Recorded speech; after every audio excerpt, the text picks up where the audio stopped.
প্রথমে ছিল ভাতিজি, এরপর হলো বউ, আর এরপর যা ঘটেছে তা শুনলে হয়তো বিয়ের নাম শুনে আপনিও পালাতে পারেন। ভাতিজি যখন বউ, সেই বউই হয়ে উঠল রক্তপিপাসু দানব।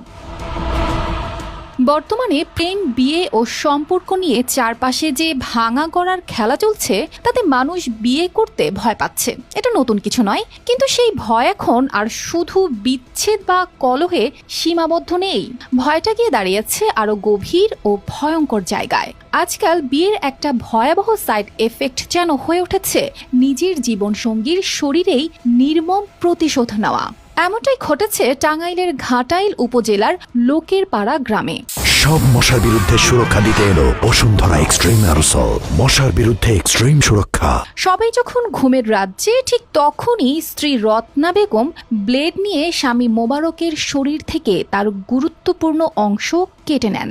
মানে হাজার টেনশন একত্র হইয়া আমি কি এর থেকে যে কি করে হালাইলাম, মানে ধারণার বাইরে।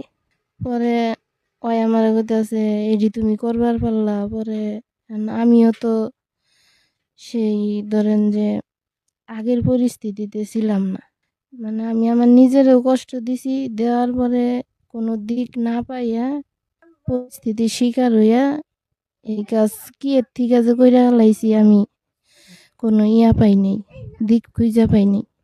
না ঠিক হয় নাই, কিন্তু আমি এটা ধরেন যে জানা মতে এটা আমার ভুলই হয়েছে, কিন্তু এটা আমি অতটা গভীর থেকে চাই নাই।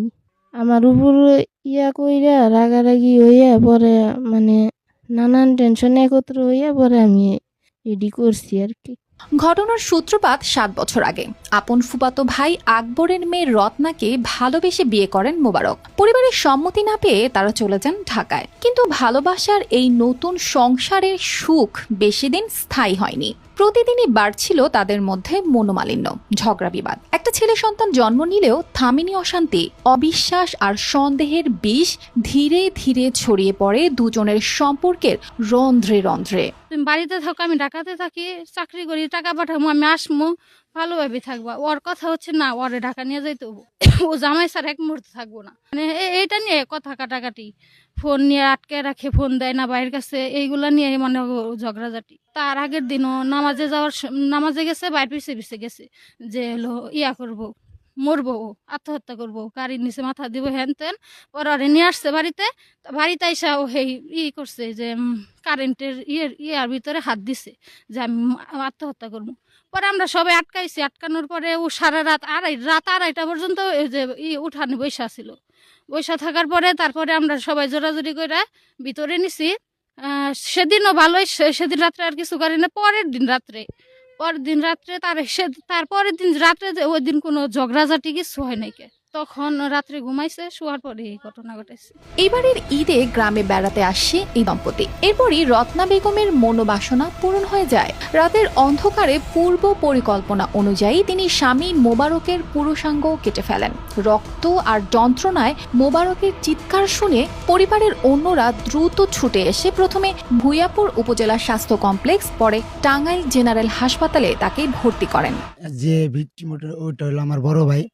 রাত্রি 9:45 বা 50 দিকে আমি বাইরে থেকে ঘরে আসি। ঘরে এসে এই মানে বিছানায় বৈশাও সারি নাই, এর মধ্যে আমার নাম ধরে ডাক দিছে আমার ভাই। কিন্তু ডাক দেওয়াতে অনেক আতঙ্ক ছিল, তো আমি জবাব না নিয়ে ওর দিকে তাড়াহুড়া করে গেছি।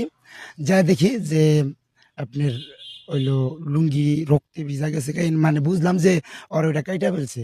আর যে ভিকটিম উনি আমাদের ঘরে যে কারেন্ট আছে, ওই কারেন্টের যে ভোট, ওই ভোটে হাত দেয়, শর্ট করে। পরে মনে করেন যে ওই ভোটটা ঘুষায় ভাঙ্গা, মানে মনে করছে আরো বেশি করে ধরলে হইলো কারেন্টে ধরবো, ও মরার মানে চিন্তা ভাবনা করছিল। চিকিৎসকদের কঠিন চেষ্টায় আপাতত তিনি আশঙ্কামুক্ত।